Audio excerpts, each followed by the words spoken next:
अमित जी, आपको नेटवर्क 18 को ये इंटरव्यू देने का बहुत बहुत धन्यवाद। मैंने तो वैसे आपको पहले बहुत बार इंटरव्यू किया है, मगर ये इंटरव्यू थोड़ा अलग है। हमारे प्रधानमंत्री, लोकप्रिय प्रधानमंत्री का 75वां जन्मदिन था 2 दिन पहले। तो मुझे लगा कि प्रधानमंत्री को आपसे अच्छा और कौन जानता है। बहुत सारे लोग जानते हैं, ऐसा नहीं है, पर आप उनसे 4.5 दशक से जुड़े हुए हैं जी। तो मुझे लगा ये मौका अच्छा रहेगा कि थोड़ा मोदी की बात शाह के साथ। जी। मेरा पहला सवाल स्वाभाविक सा सवाल है, आप सबसे पहले मोदी जी से कब मिले? क्या चीज़ थी वो जिसने आपको उनकी ओर आकर्षित किया? देखिए, मिलना तो मेरा एक संघ की बैठक में ही हुआ था। संघ के एक वरिष्ठ पदाधिकारी का अहमदाबाद के कॉलेजियन स्वयंसेवकों के साथ संवाद था। इसकी तैयारी के लिए मोदी जी, मैं जहाँ रहता था वहाँ नानपुर आए थे। 10-15 युवा स्वयंसेवकों के साथ वो कार्यक्रम में क्यों जाना चाहिए और संघ के काम के उद्देश्यों के बारे में बताते थे।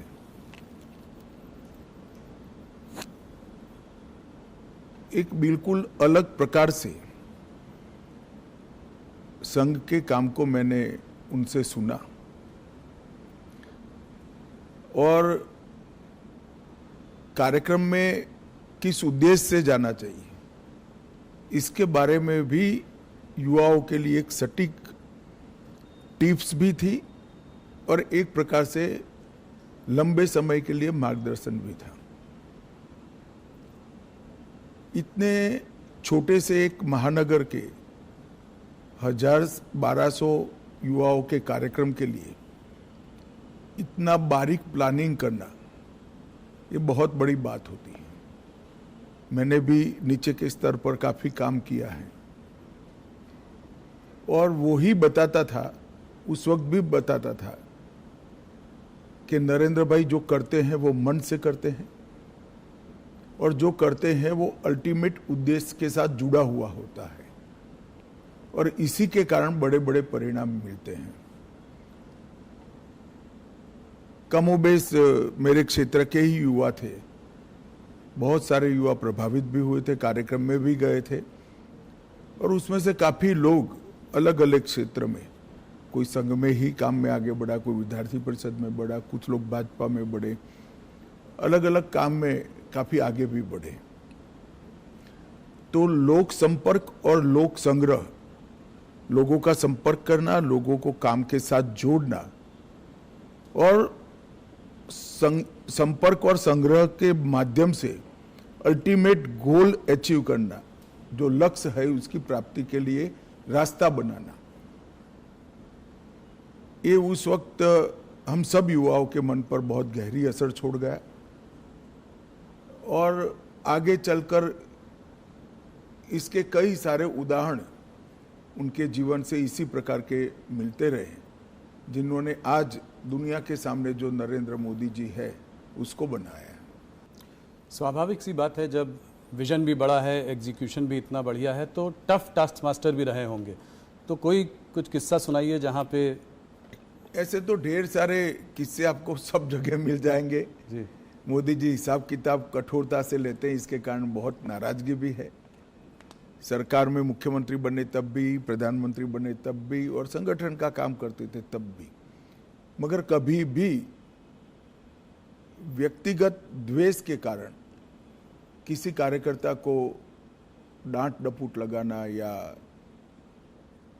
सार्वजनिक रूप से उसको अपमानित करना, ऐसा मैंने नहीं देखा। डांटने का या टोकने का जो भी कारण था उसमें सूचिता थी, उसमें शिस्त थी और उसमें सिद्धांत था। सूचिता, शिस्त और सिद्धांत, तीनों चीजों के लिए ही कठोरता मैंने देखी है। मगर हाँ, एक प्रकार से अगर ब्रॉड एनालिसिस करना चाहेंगे तो कह सकते हैं वो बहुत टफ टास्क मास्टर है। आप कह रहे हैं आपने सबसे ज़्यादा उनके संग काम किया है, थोड़ा सा बताएं उनके आरएसएस का प्रभाव उनके ऊपर। आरएसएस के प्रचारक थे, कैसे उनको शेप किया आरएसएस की थिंकिंग ने? आरएसएस के संपर्क में जो भी आता है संघ के संपर्क में आता है उस पर संघ का प्रभाव निश्चित रूप से ही पड़े बगैर रह ही नहीं सकता। आज नरेंद्र मोदी जी जाने जाते हैं कैसे नेता के रूप में जिसके लिए देश सबसे प्रथम है, उसके बाद पार्टी है, उसके बाद पार्टी के कार्यकर्ता है। ये जो राष्ट्र प्रथम का पूरा इतना लंबा कालखंड 75 साल का जो दिखाई पड़ता है, मैं मानता हूं वो संघ के ही संस्कार है और संघ के संस्कारों को लंबे डिसिप्लिन जीवन के तहत उन्होंने अपनी प्रकृति में बदला है।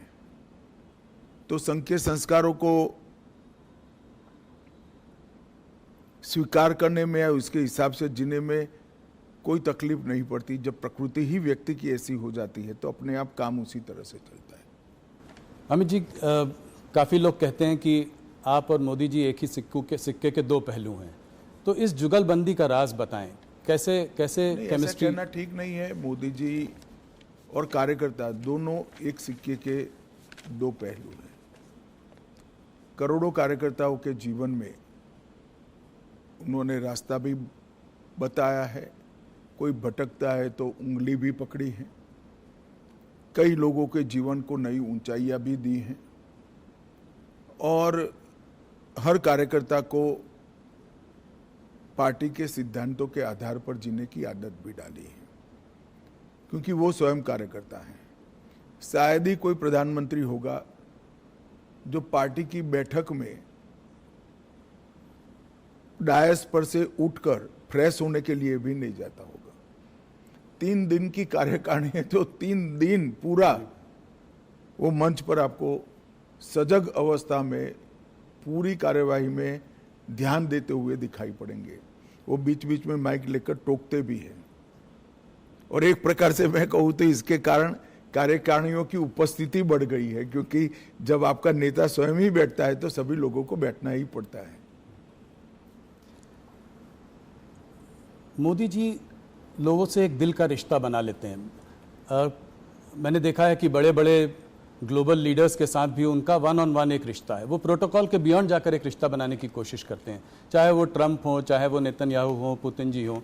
तो और अगर दोस्त कभी रूठ भी जाए तो उसको मना भी लेते हैं। तो ये कैसी क्वालिटी है जो? देखिए, कोई भी नेता जब अपने लक्ष्य के लिए और अपने देश के लिए काम करता है तो प्रोटोकॉल नहीं रहते हैं।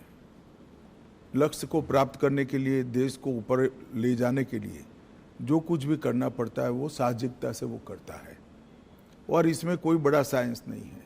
जब अपने आप को आप निकाल लोगे, अपने आप के अहंकार को निकाल दोगे तो सब कुछ साहसिक हो जाता है। और ये मैंने देखा है, मैंने छोटे से छोटे कार्यकर्ता से बात करते हुए देखा है, उसको प्रेरित करते हुए देखा है, उसको डांटते हुए भी देखा है और बड़े से बड़े नेता के साथ भी इसी प्रकार का व्यवहार करते हुए भी देखा है, क्योंकि उद्देश्य पार्टी ठीक चले, राज्य ठीक चले, राष्ट्र ठीक चले, वो है। अंतर्राष्ट्रीय संबंधों में भी उन्होंने व्यक्तिगत रिश्ते तो बनाए, मगर वो व्यक्तिगत रिश्ते हमेशा भारत के उपयोग में आए। उनकी अंतर्राष्ट्रीय नेताओं की दोस्ती से मैं सार्वजनिक रूप से कहना नहीं चाहता, मगर ढेर सारी घटनाओं को मैं जानता हूं जिससे भारत को इतना फायदा हुआ है। कई प्रकार के अद्भुत फैसले हुए हैं जो कभी फॉरेन पॉलिसी के माध्यम से होना असंभव था, मगर वो देश के हित में हुई। बहुत बड़ी बात। 2014 की जीत, भारतीय जनता पार्टी की जीत, मोदी जी का प्रधानमंत्री बनना, ये अपने आप में एक ऐतिहासिक जीत थी। मैं आपके माध्यम से सवाल पूछना चाहता हूँ। आपको उस चुनाव में बहुत बड़ी एक जिम्मेदारी मिली है। आपको उत्तर प्रदेश को डिलीवर करना था भारतीय जनता पार्टी के लिए। उस वक्त कैसे आपने इसको किया और मोदी जी ने कैसे इसका मार्गदर्शन किया? देखिए, पूरे देश भर में कांग्रेस के खिलाफ गुस्सा और नफरत दोनों थी और मोदी जी के एक प्रकार से 12 साल के मुख्यमंत्री काल के कारण गुजरात मॉडल पूरे देश को आकर्षित करता था। जो कमियां कांग्रेस के शासन में दिखाई पड़ती थी, वो कमियों का जवाब मोदी जी की खूबियों में दिखता था। तो एक बड़ा जन आकर्षण था नरेंद्र मोदी जी के लिए। उत्तर प्रदेश में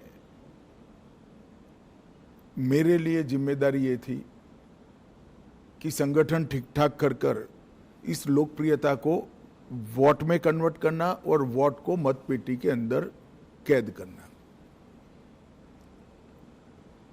और उत्तर प्रदेश में जातिवाद से ऊपर उठकर देश के हितों के लिए वोटिंग की पैटर्न लोगों के दिमाग में ठसाना। और मुझे लगता है कि भारतीय जनता पार्टी उत्तर प्रदेश में सफलता के साथ ये कर सकी थी। हमने मोदी जी देश बदल सकते हैं ये विश्वास भी खड़ा किया। देश बदलेगा, देश बदलना है तो उत्तर प्रदेश को बदलना ही पड़ेगा, इसलिए मोदी जी उत्तर प्रदेश बदल सकते हैं ये विश्वास खड़ा किया। और जातियों की भावना से ऊपर उठकर उत्तर प्रदेश और देश के भले के लिए वोटिंग करने की एक वोटिंग पैटर्न भी हम खड़ी कर पाए। इसके लिए सघन प्रवास, संगठन का रिपेयरिंग, ढेर सारी चीजें थी, मगर मुख्य मुद्दा मोदी जी की लोकप्रियता जो अर्जित हुई थी, मोदी जी से जो आस बनी हुई थी, वो आस को एनकेस करने का यंत्रणा खड़ी करना था। मुझे लगता है हम ठीक से कर पाए, इसलिए इतना अच्छा परिणाम हमें मिला था। जहां एक तरफ मोदी जी इतने लोकप्रिय नेता हैं, ग्लोबल लीडर्स के संग भी उनका इतना अच्छा तालमेल है, ऑपोजिशन लीडर्स जैसे कि राहुल गांधी, ममता बनर्जी, ये लोग उनको तमाम तरीके से गाली देते रहते हैं, जलील करते रहते हैं, तो इसको आप कैसे देखते हैं? कोई उनको मौत का सौदागर बुलाता है, कोई। देखिए, एक दुर्भाग्यपूर्ण चीज है कि राजनीति सिद्धांतों की जगह व्यक्तिगत बातों पर ले जाने का प्रयास हुआ है। और राजनीति में जिस प्रकार की भाषा का प्रयोग होता है, मैं नहीं मानता वो हमारी डेमोक्रेटिक व्यवस्था को पुष्ट करेगी। लोकतांत्रिक व्यवस्था में स्तर विहीन राजनीति एक दीमक के समान होती है जो लोकतांत्रिक व्यवस्था की जड़ों को खा जाती है। और मैं तो आपके कार्यक्रम के माध्यम से देश की जनता को यही अपील करना चाहता हूं कि ऐसी भाषा का जो प्रयोग करते, इस प्रकार की राजनीति को जो बल देते हैं, ऐसे लोगों ने, जनता ने दंड देना चाहिए। किसी भी व्यक्ति का भ्रष्ट आचरण हो तो वो उसकी व्यक्तिगत बात नहीं बनती है, सार्वजनिक होती है। उसके भ्रष्टाचार को उजागर करना वो विपक्ष का जिम्मेदारी भी है, परंतु चूंकि भ्रष्टाचार नहीं मिलता है, इसलिए स्तर बगैर की बातों को करना, गलत शब्द प्रयोग करना, जो भी आप बता रहे थे, और वहां तक कि मोदी जी की स्वर्गीय माता जी के लिए अपशब्द बोल देना, ये हमारी देश की लोकतांत्रिक राजनीति को पुष्ट नहीं करेगा। और मैं देश की जनता को जरूर कहना चाहूंगा कि ऐसे लोगों को दंडित करना चाहिए चुनाव के माध्यम से। पार्लियामेंट देश की सबसे बड़ी पंचायत है। वहां पक्ष और विपक्ष दोनों ने अपनी अपनी दृष्टिकोण से, अपने अपने सिद्धांतों की तहत देश के मुद्दों पर चर्चा करनी चाहिए। चर्चा करने से के लिए इससे बड़ा कोई मंच है नहीं। आप पहले दिन से ही पार्लियामेंट को बिखेर देने का प्रयास करोगे और वंदे मातरम होगा तब तक बिखेरते रहोगे, और फिर कहोगे कि हमें बोलने नहीं देते हैं। बोलने का समय स्पीकर साहब देंगे तो आप वॉकआउट कर जाओगे, बोलने का समय देंगे तो आप राजकीय तंज लगाने में समय जाया कर दोगे, मुद्दों पर बात नहीं करोगे, पार्लियामेंट चलाने के नियमों को नहीं मानोगे, और फिर कहोगे कि हमें बोलने नहीं देते, तो पार्लियामेंट फ्रीस्टाइल तरीके से नहीं चल सकती। पार्लियामेंट चलाने के नियम बने हैं। और उनके परनाना और दादी के समय से बने हुए हैं, राहुल जी के। उस नियमों से ही पार्लियामेंट चल सकती है। और आदर्श सांसद वो ही होता है कि वो जो नियमों के फ्रेमवर्क में अपनी बात को सटीक तरीके से रख पाए। खैर, मेरी ये सब बातों का असर नहीं होने वाला है, मगर मैं देश की जनता को ये कहना चाहता हूं कि मोदी जी ने multi party parliamentary democratic system को पुष्ट करने के लिए हमेशा आग्रह रखा है कि संसदीय सूचिता और पार्लियामेंट्री डिसिप्लिन, ये दोनों का पालन किया जाना चाहिए। और मुझे तो आश्चर्य हो रहा है, हम भी ऑपोजिशन में से 10 साल थे, पहले 1-2 दिन विरोध करते थे मुद्दों को उजागर करने के लिए, फिर चर्चा करते थे, और अगर फिर भी चर्चा के बाद सरकार नहीं मानती थी तो हम कोर्ट में जाते थे कि भ्रष्टाचार है, इसका जांच किया जाए। और कोर्ट ने कई जगह हमारी मांग पर जांच अपॉइंट की थी, जिसकी हाय तौबा वो आज भी कर रहे हैं, मगर ये कहीं नहीं जाते। कोई कॉन्स्टिट्यूशनल फोरम के अंदर डिबेट करना ही नहीं चाहते, वो रोड पर ही करना चाहते हैं। और मुझे लगता है इसीलिए जनता ने शायद उनको रोड पर ही रखा है। और भी तमाम रिफॉर्म्स हुए हैं, मगर थोड़ा सा मैं बात करना चाह रहा था इकोनॉमिक रिफॉर्म्स जो हुए हैं मोदी जी के अंडर। अभी हाल फिलहाल में जीएसटी का रैशनलाइजेशन हुआ है, बहुत बड़ा रिफॉर्म है। इनकम टैक्स को रेट्स को कमी आई है, पिछले बजट में बहुत बड़ा रिफॉर्म है। कॉर्पोरेट रेट टैक्स कट किया। तो इन रिफॉर्म्स के पीछे क्या विजन था, क्या थिंकिंग थी मोदी जी की? देखिए, आप जीएसटी के अभी हुए सुधार के बारे में मैं बाद में बात करूंगा। जीएसटी की चर्चा कांग्रेस की सरकार थी तब से होती थी। श्री चिदम्बरम वित्त मंत्री थे तब भी हुई, श्री प्रणब मुखर्जी वित्त मंत्री थे तब भी हुई। कई बार कांग्रेस से गुमराह कर रही है कि ये तो हमारा आइडिया है। ठीक है भाई, आपका आइडिया है तो इंप्लीमेंट क्यों नहीं हुआ? राज्य विरोध करते थे। राज्य विरोध किस चीज का करते थे? राज्य विरोध जिस चीज का करते थे वो चीज देश की जनता को समझनी चाहिए।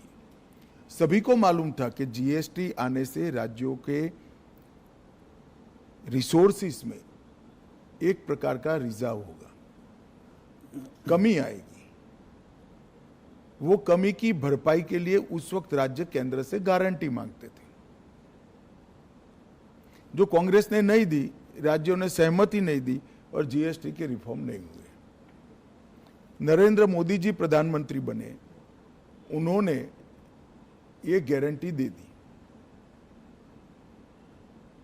राज्यों की ग्रोथ रेट से लगभग डबल ग्रोथ रेट टैक्स की होगी, इस प्रकार का संवैधानिक वादा किया और पूरा भी किया। सभी राज्यों को इस नवंबर तक पैसा जाएगा। तो राज्यों की सहमति इसलिए बनी क्योंकि केंद्र सरकार ने एक वादा किया और वो वादा पूरा भी किया। और जीएसटी के कारण 16 प्रकार के बिक्री से जुड़े सभी करों का, ऑक्ट्रॉय से लेकर बाकी सारी चीजों पे, एक्साइज, सेल्स टैक्स, कई छोटे मोटे मनोरंजन कर था, ये सभी का एकीकृत खाका बना। पूरे देश भर की एक इलेक्ट्रॉनिक बिक्री कर प्रणाली बनी, ई-वे बिल बने। और जीएसटी के इतने सालों की यात्रा में 200 से ज्यादा छोटे मोटे बदलाव कर कर उसको लोकाभिमुख भी बनाया और टीथिंग प्रॉब्लम समाप्त भी की। ये करते करते करते देश की इनकम भी बढ़ी, 80,000 करोड़ से लेकर 2 लाख करोड़ तक।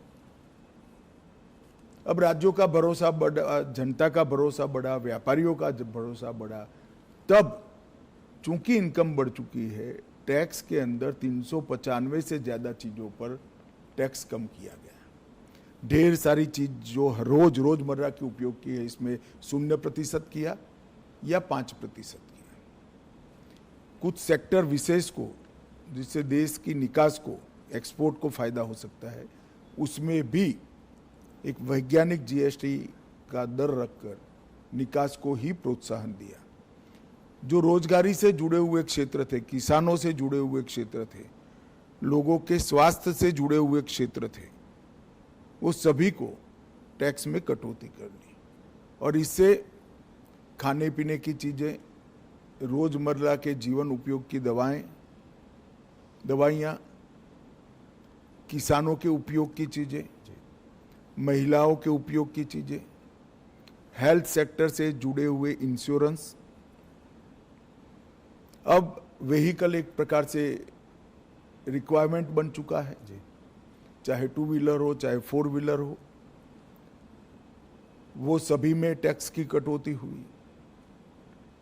ढेर सारी चीजों में इस जीएसटी रिफॉर्म से फायदा होने वाला है। मैं मानता हूं ये बहुत बड़ा कदम है और इससे जनता का भरोसा बढ़ा है कि अगर हम टैक्स भरकर सरकार की नेट को बड़ा करते हैं तो सरकार टैक्स की कटौती कर फायदा जनता को ही पहुंचाएगी। और ये भरोसा आजादी से अब तक अदृश्य था, पहली बार वो दिखाई पड़ता है कि कोई भी सरकार अपने बढ़े हुए टैक्स को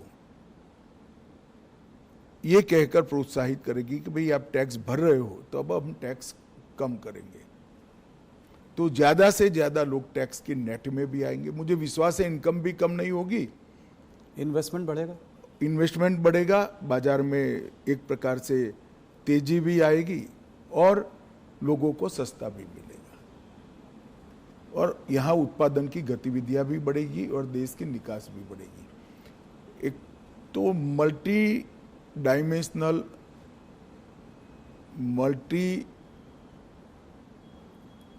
मतलब हर सेक्टर को बेनिफिट देने वाला ये सुधार जो किया है, ये अब तक का बहुत बड़ा सुधार माना जाएगा। आप लोगों को पिछले 11 सालों में कभी कभी टफ सिचुएशन से भी गुजरना पड़ा है, कठोर निर्णय लेने पड़े हैं, बालाकोट में एयर स्ट्राइक, अभी हाल में ऑपरेशन सिंदूर, तो क्या मैसेज भेज रहे हैं आप इससे? जहाँ तक उरी, पुलवामा और पहलगाम हमले का जवाब देने का सवाल था, सर्जिकल एयर स्ट्राइक और ऑपरेशन सिंदूर और उसके बाद में ऑपरेशन महादेव, ये भारतीय जनता पार्टी का कमिटमेंट है कि हमारी सरकारें टेररिज्म के खिलाफ जीरो टॉलरेंस रखती है और मोदी जी के नेतृत्व में ये कोई कोरा नारा नहीं है, पॉलिसी है। और जब जब भी समय आया हम इस पॉलिसी पर कठोरता के साथ काम करते हुए दिखाई पड़े। पहले भी हमले हुए थे, बड़े बड़े हमले हुए हैं, मुंबई पर हमला हुआ, कई सारे हमले हुए, सीरीज ऑफ शहरों में सीरियल बॉम्ब ब्लास्ट हुए, मगर कभी भी जवाब नहीं दिया गया। हमने बड़ा युद्ध कर देश के विकास को रोका भी नहीं है, मगर हर बार कठोर जवाब देकर एक संदेश दे दिया है कि भारत की सीमा और भारत की सेना और भारत की जनता के साथ खिलवाड़ नहीं करते, वरना दंड भुगतना पड़ता है। और ऑपरेशन सिंदूर में जिस तरह से उनकी तंजीमों के हेडक्वार्टर उड़ा दिए गए, पाकिस्तान के क्षेत्र में जाकर पूरी दुनिया आश्चर्यचकित होकर भारत के ऑपरेशन को देखी और वो नेतृत्व के दृढ़ इच्छा शक्ति के बगैर नहीं हो सकता। अमित जी, आप हिस्ट्री में बहुत रुचि रखते हैं, तो मेरा एक सवाल है कि इस देश में लॉन्गेस्ट सर्विंग प्राइम मिनिस्टर्स को अगर लिया जाए तो नेहरू जी, इंदिरा जी और मोदी जी का नाम है। मोदी जी को आप नेहरू और इंदिरा जी से कैसे कंपेयर करेंगे? देखिए, मोदी जी ने देश की इकोनॉमी की साइज और स्केल दोनों को बदला है। गरीबी हटाओ के पॉलिटिकल नारेज को जमीन में तब्दील किया है, जमीन पर तब्दील किया है। 25 करोड़ लोग इस देश के गरीबी रेखा से बाहर आ जाए, वो बहुत बड़ी बात है। 60 करोड़ लोगों के जीवन में घर देना, शौचालय देना, घर में गैस का सिलेंडर देना, घर में बिजली देना, 5 किलो अनाज प्रति व्यक्ति प्रति माह मुफ्त देना, 5 लाख तक का इलाज करा कर देना, घर में शुद्ध पीने का पानी पहुंचाना। एक 11 साल के अंदर 60 करोड़ लोगों के जीवन स्तर को इस तरह से उठा लेना, इसके जीवन को परिवर्तित करना, जिसकी वो पीढ़ियों से राह देख रहा था, मैं मानता हूं ये बहुत बड़ा उपलब्धि है। देश की सेनाओं को आधुनिक करना, देश को सुरक्षित बनाना, मेक इन इंडिया का स्वप्न साकार करना और देश के अर्थतंत्र को 11वें नंबर से 4थे नंबर पर पहुंचा देना और 2047 में महान भारत की रचना का संकल्प सिर्फ नेतृत्व का नहीं, 140 करोड़ लोगों का विश्वास जगाना कि 2047 में भारत महान होगा, दुनिया में सर्वोच्च स्थान पर होना, ये अपने आप में बहुत बड़े अचीवमेंट है।